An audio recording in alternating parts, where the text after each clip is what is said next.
Hello everyone, welcome to another episode of In Focus. I'm your host, James Leassear, and with me today are two professors from our African American Studies Department, Natalie Graham and Tyler Parry. It's February 2019, so today we'll be talking about the significance of understanding and celebrating Black History Month. Thank you so much, you two, for joining me today, making time out your busy schedules to have this important dialogue. Thanks for having us. Yeah. So let's get started. So tell me about yourselves, starting with Natalie. Okay, so I've been here 6 years. Can't believe it's been that long already. I'm an associate professor in African American Studies. I would say I'm a poet as well. I had a collection of poems just come out in 2017. So I'm really interested in creative writing and art and also identity and representation. Great. Mm-hmm. Yeah, so this is my 5th year. I got hired a year after Natalie, and I'm an associate professor here. My general interest is in the African diaspora, so I look at the lives of Black people, not just in the United States, but in kind of this interconnected web of the Atlantic world. So my specialty is slavery in the African diaspora, but specifically looking at enslaved people as people who make choices and decisions, and the degree to which they used institutions to survive enslavement, both psychologically and physically. That's awesome. Good to know.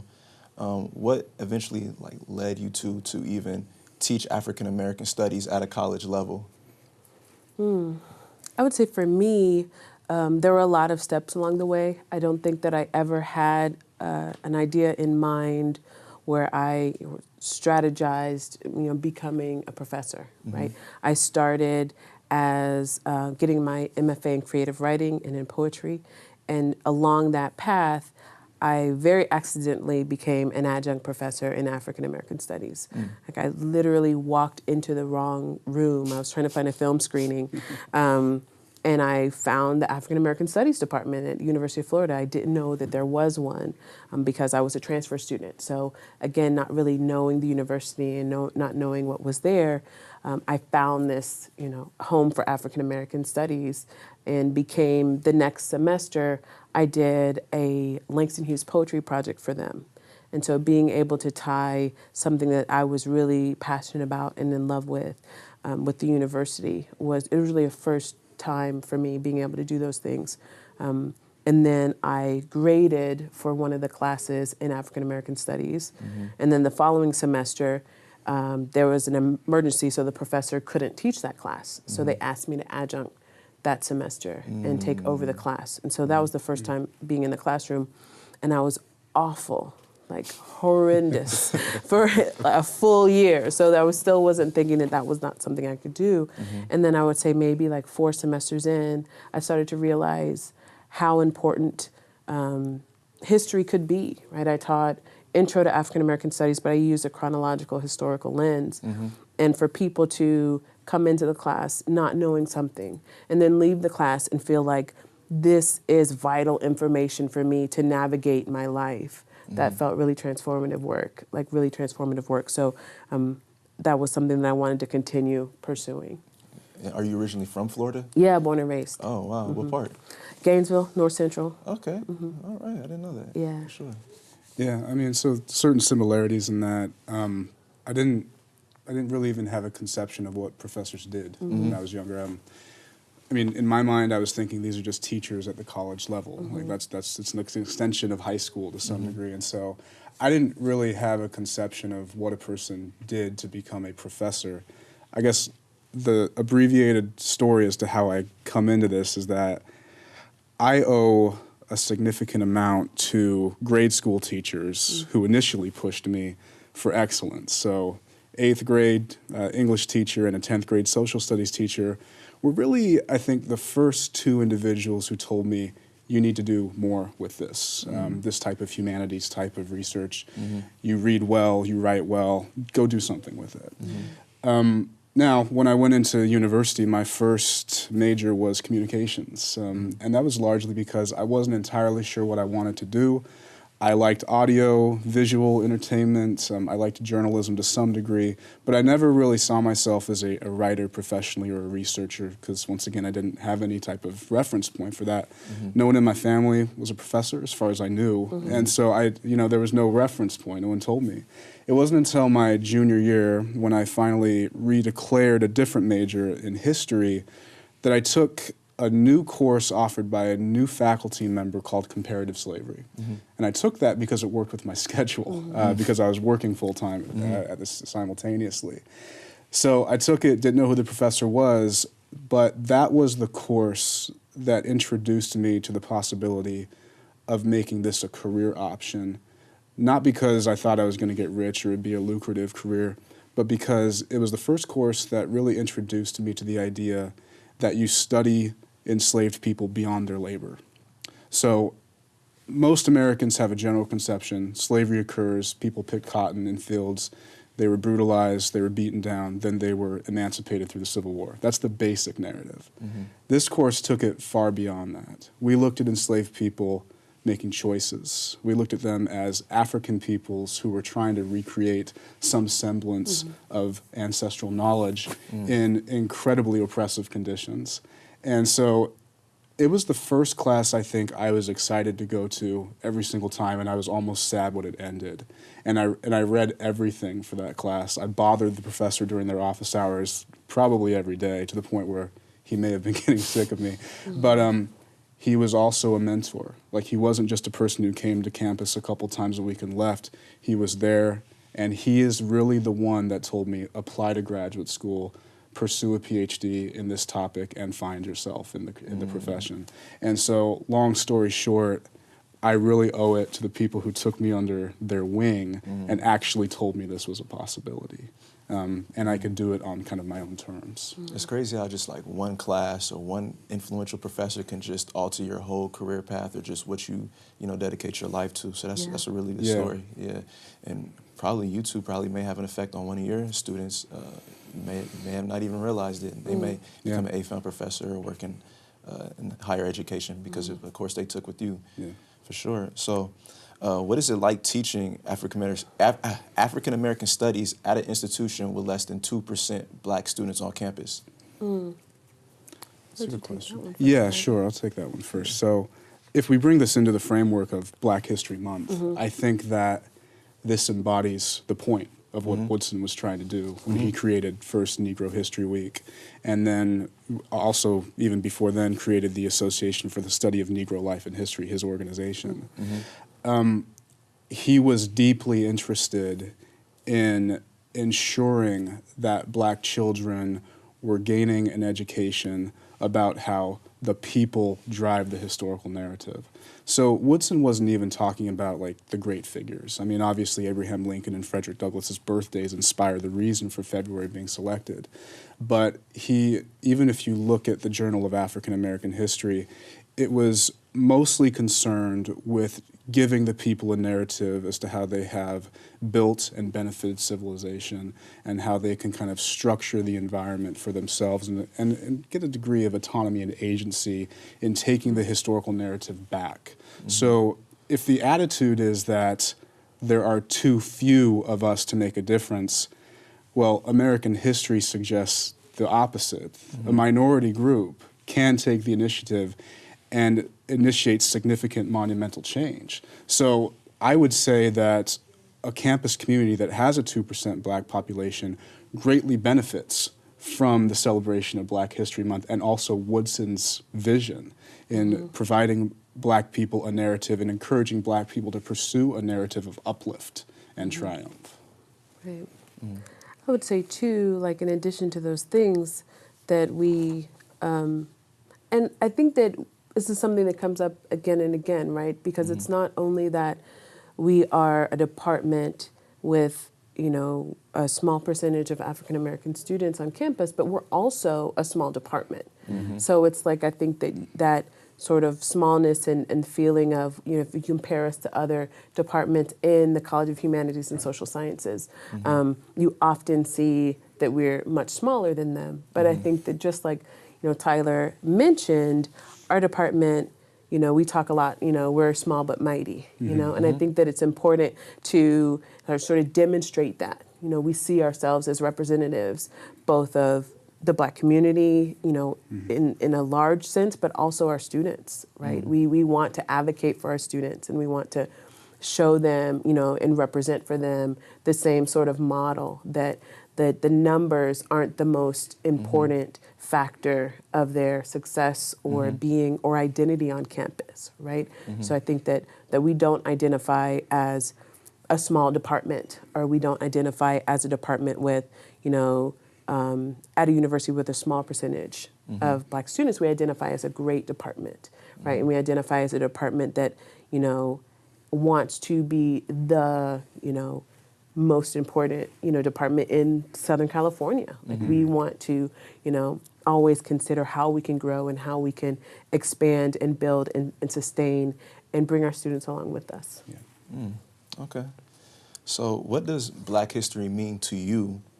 And also with your answer, how do you incorporate that into your life as well as the students you are around on a daily basis? I think for me, when I think of Black history, I think of the importance of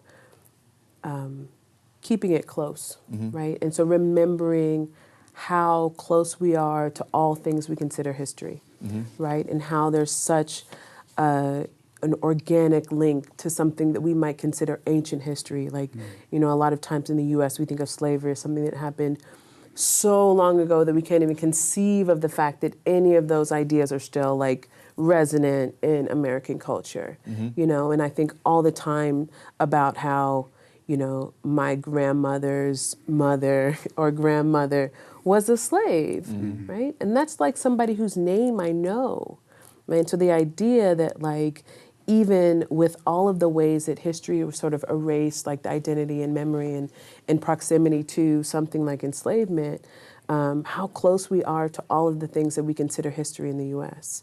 And I think that's always important because that reminds us that like we're living in history, right? We're living in tomorrow's history. And so it makes it more urgent, right? That we consider, what are the sort of things that we're carrying forward that we need to like fiercely, oppose, and what are the things that we are, that we might be building? What are those like awful monuments that we might be building that we need to, ensure that they be torn down?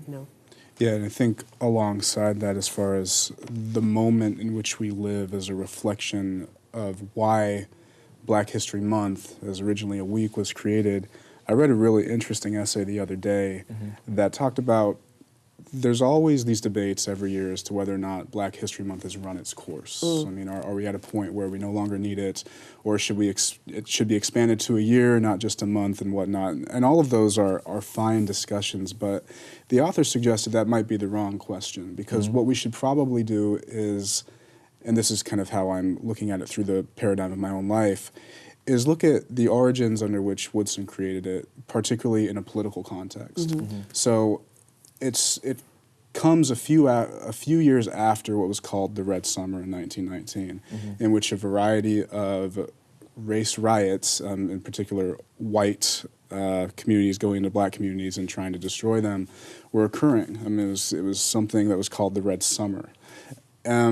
And Woodson was looking at this and saying that something needs to be done as far as why the Black man and the Black woman are disrespected so often still in the United States. And so a few years after that, Woodson gets together with a number of colleagues and he starts these organizations. He starts teaching initiatives. He starts a journal. He starts the organization. He starts the week in which we now know as Black History Month. And the author suggests Black History Month should only go away if we feel that we are truly at a moment where Black people no longer have a fear of their lives, that violence is not omnipresent anymore with individuals. He says, if you can honestly say in the affirmative that that's the case, then perhaps you should feel like we can do away with it. But as long as Black people feel like their existence is tenuous in the United States, then Woodson would probably argue Black History Month should stay at this moment, because it needs to be here for that reason. That's interesting. I did not know that. Yeah. So, what was a moment in your life where you truly realized you were Black and American, meaning like you were more conscious in political and socially thinking? For me, at least, I can, like, my answer to that would be when a police officer thought I was trying to steal my own car outside of my house. You know, and that made me, you know, ask questions like, why did he think I was trying to do that? Does this happen to other people? And what is it like? You know, that's when I started doing my research and just learning about different laws and all types of different institutional, you know, systems that put us in that place. So what was that moment for you? I would say it's interesting because I think because growing up in the South, my mother was very concerned about, particularly concerned about white violence against our family, right? So she grew up in a rural town where she knew people who were lynched, you know, and she knew that that was like a reality, like these sorts of things. So I think very early on, you know, she instructed us to be, you know, careful, don't go alone, you know, don't, know that this is a reality. I mean, as young as like, you know, first and second grade, like was very aware of like the presence of and the possibility of, you know, white violence against my family. And I think that, you know, that was sort of like the identity, you know, this foundation. But it was confirmed in so many interactions I can think of in grade school. Like, I distinctly remember this was first grade, right? Where like, you know, one of my friends in elementary school was concerned about, you know, my skin like rubbing off on her, right? So this idea that like, you know, my skin her color, like my color might come off on her. And so the idea of like just having color be, you know, so forward in our interactions where, you know, that sort of established like a difference in that, and also that color being sort of associated with like something negative, right? It wasn't like just a neutral exchange. It was something that she sort of talked about and thought of as like kind of dirty or not, you know, didn't want to have that, you know, on her. So I think that I would say like when I think about like this introduction to, you know, the treatment of others in community and like what it actually means to be Black, you know, I think that those foundations, if we're sort of defining, I mean, and I don't like the idea of defining Blackness in terms of like crisis or like the negative exchange Right, with, no, you know, it's not just negative. white America, because I also, the other thing I first thought of is growing up in the Black church, right? And so I had a very distinct experience from a young age of being in all white schools or all white classes, like being the only student in those classes. And being on the weekends, it was all Black. Like I only went to Black church, only people who were there were Black. We hung out with our family on the weekends. So it was like this, there was always this shuttling back and forth between like all white spaces and all Black spaces. And I think that sort of, I defined Blackness by, you know, my exchange with family and church. And so I was like, okay, this is what it means to be Black. It means to, you know, be in a Baptist church, you know, and be around family. And so I think I would say that those are the two things that really are kind of like foundational for me when I think of like, how do I define or how did I begin to define difference? Okay, for sure. So what is your personal favorite like Black history icon? Oh, wow. That's so hard. That's a good question. The first person that usually comes to mind is Harriet Jacobs. And that for that reason, in each of my introduction classes, I assign her memoir, autobiography, Incidents in the Life of a Slave Girl. Number one, because it's unique in that a woman wrote what we call a slave narrative in the 19th century. It's very uncommon. And if you read her narrative, it is just this death-defying synopsis of her experience, largely motivated by a love for her children. And one of the reasons that Black women who were enslaved tended to not run away is because they had children to care for. But when she sees her children threatened, she makes every effort to find a way to escape to the North. But also, her narrative reveals so much about the U.S. more broadly and not just the South, because when she makes it to the North, she sees how segregation is omnipresent even in the free society that she had been told about.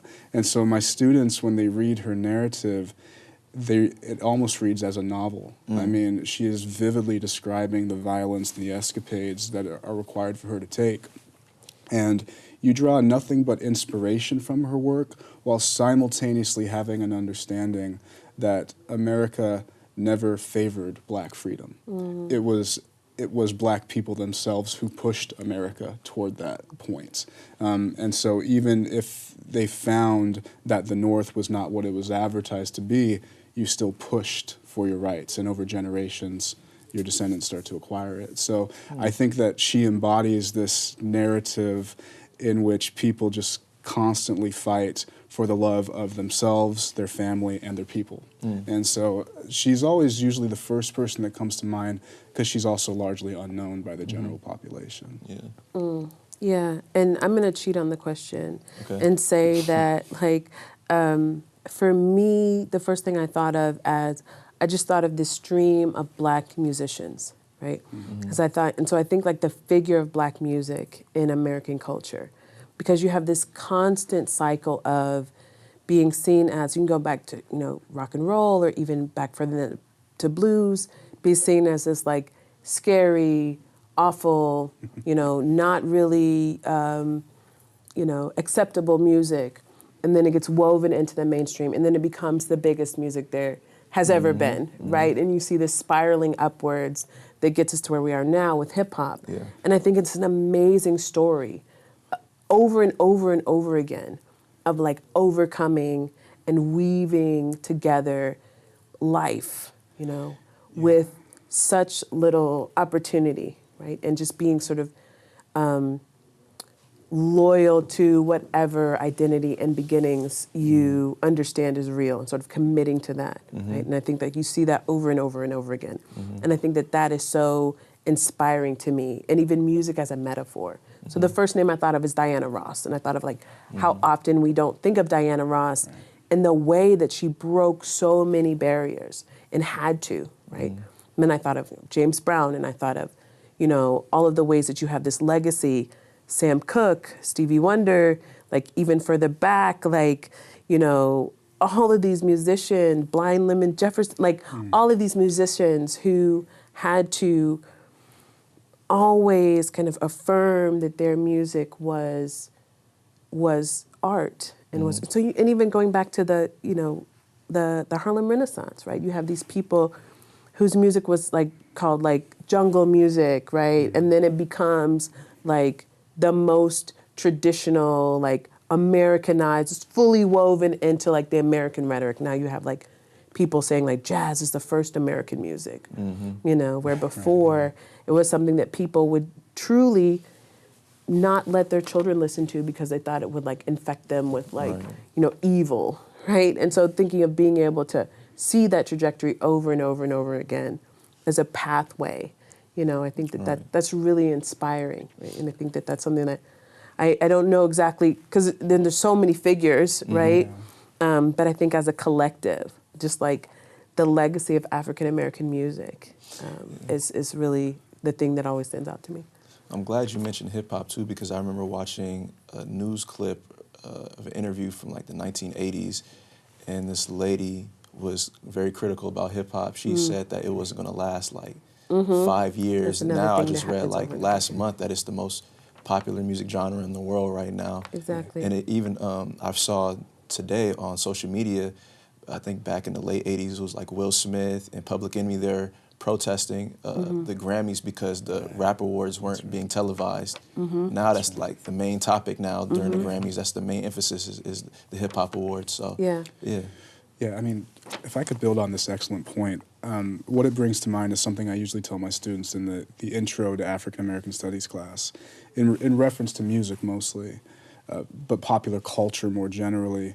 I always tell them, kind of, name me a group of people who are a heavily oppressed minority, both numerically and politically, within a country, that go on to not only influence the entire popular culture of that country, but the world in general too. Because jazz was transnational, it was global. I mean, there were exhibitions, I think, when I kind of go overseas where they talk about the influence of jazz in Japan. And now with hip hop being kind of this global commodity that's consumed by everybody, it's hard to pinpoint another group that has been so influential despite all of the systemic oppressions that they faced. And so if people ask me, what is the importance of African American studies, what's the importance of Black History Month, is this idea that this is an exceptional narrative in world history, probably the first of its kind. Yeah. So as professors, is there any specific area of study in your lesson plan that you are the most passionate about when teaching and lecturing to your students? Something that's like, this is extremely important and you need to understand this. Is there anything specifically, whether it be a certain event that happened or a specific person? You know, I would say in different classes it might be different things. Okay. But for sure there's certain figures that I feel like if you don't understand, if you don't know their story, you can't understand anything else with American history, politics, sociology. Like, so one of those moments would be Emmett Till, right? So whenever I go into, like, many of my classes, like depending on the topic, it's always important to me that students know who Emmett Till was and what his story was, and when his story happened, right? So it really, to me, is like, it's a story you have to know, and I think that similarly, like, I always sort of link now in more of a contemporary way, like Khalif Browder, right? And so being able to say that, like, to me, that's America, right? Knowing the stories behind those two, boys, really tells you so much about what America does and means, and I think that's those stories I think are really important, and I feel like they're woven into so much of, even like, because you mentioned rap, even like, rap culture and popular culture, like those ideas are really embedded in, knowledge about African Americans. And so I think that I would say that those are kind of two touchstones for me that come up again and again in classes regardless of the content. I think that those are two that come up a lot, and that I feel like a passionate, attachment, that people should know these names, and they should know the stories, and they should know how the things that happen in the U.S., and it's kind of like the norm, not as much of the exception as it seems. Yeah, and so I think it's more of a method that I most emphasize in my classes as far as an approach to understanding. It is that I always tell my students to find their voices, even if they're enslaved, even if they didn't write anything down. Find their voice. How can you read between the lines and see what the story is? And then I tell them, don't necessarily believe what anybody tells you about a particular figure. Access their writings. Who was Martin Luther King Jr.? Was he just the I Have a Dream speech, Martin Luther King Jr.? Or did he have a much larger, broader conception of inequality in the United States and the approach to how you might fix it? So I just tell my students that if you want to truly understand resistance, if you want to truly understand how people thought about things, history books are useful. Secondary sources are fine. But if the person has a corpus of speeches and writings, they wanted somebody at some point to read their story. And so we can apply kind of these historical methods to understand a person from their own point of view and their own reference point. Because I'm always very surprised at how few people know that we have a large collection of formerly enslaved people who left behind testimonies about it. And that we don't have to rely upon the master's narrative to understand slavery. They used to do that, and that's why that was a big problem as far as suggesting that enslaved people were happy in their bondage. The counterpoint to that is access the testimonies. What did they say? And even reading between the lines of what they said, you can find a number of different points of resistance and how they survived some of the most oppressive circumstances in human history. Yeah, I totally agree with that, because if you just relied on what the media told us or what, a textbook told us, Right. then you might miss the blind spots of what they didn't interpret from Right. the core piece of material that was left behind. That's right. Yeah, I think that's a really great point. So pretty much, what do you overall want students to walk away from after they take your class? Like, whether it could be like a greater understanding, consciousness. What is your end all goal? End all goal. I think for me, like one thing that's always that I hope students can walk away from, and I try to be more intentional, increasingly intentional about this, is that they belong here. They belong at the university. They belong in the classroom. Like, they are scholars, and I think that it's very difficult to make that transition from feeling like a student to feeling like a scholar and feeling like a person who is generating and creating knowledge. And so really trying to provide that space for students to, kind of going back to the idea of voice, find their own voice and realize how vital their voice is in the conversation that is already happening. If they take that away, then I consider it a grand success.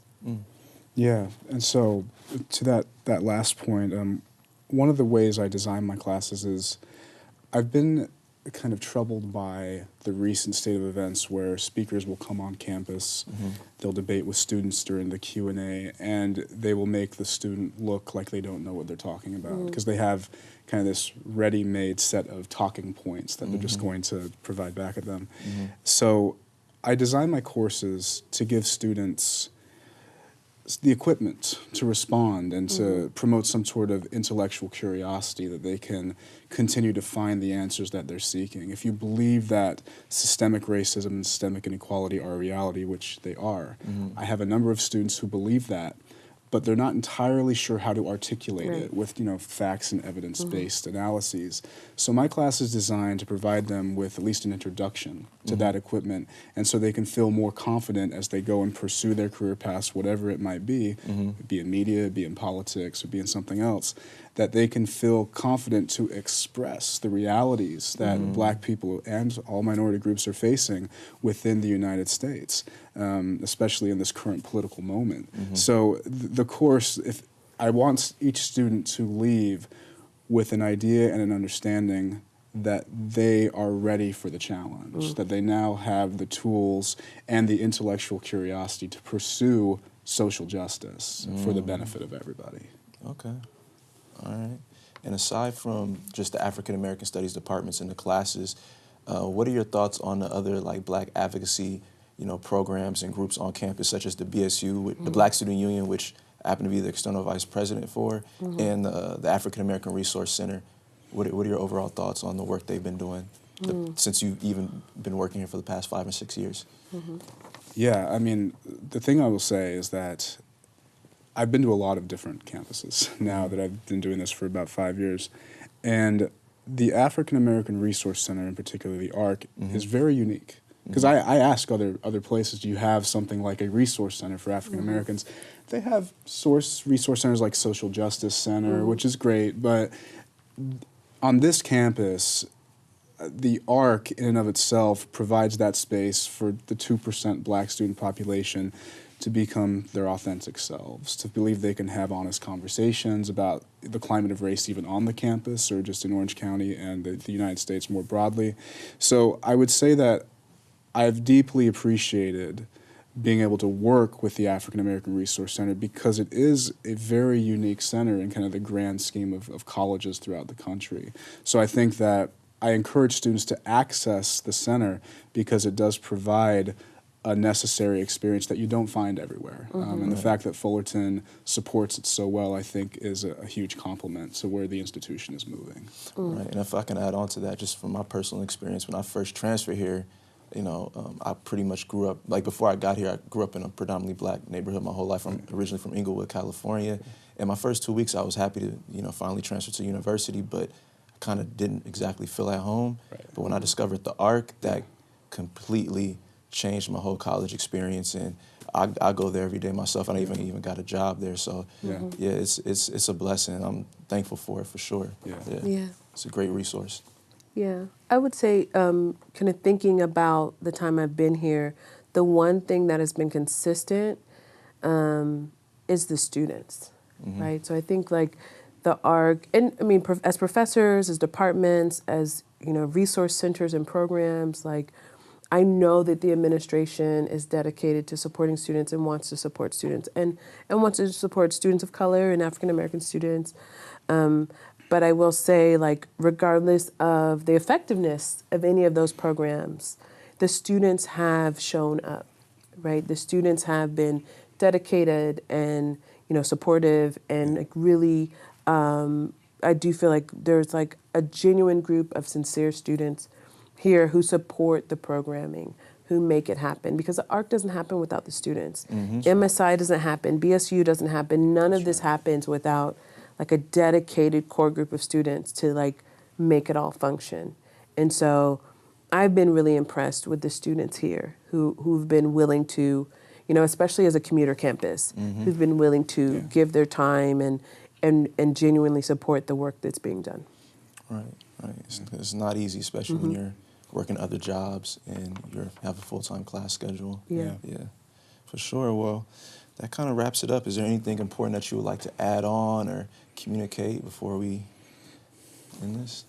No, I mean I'm just glad for the spotlight on Black History Month. It's necessary and it's great for sure to be invited to participate in that.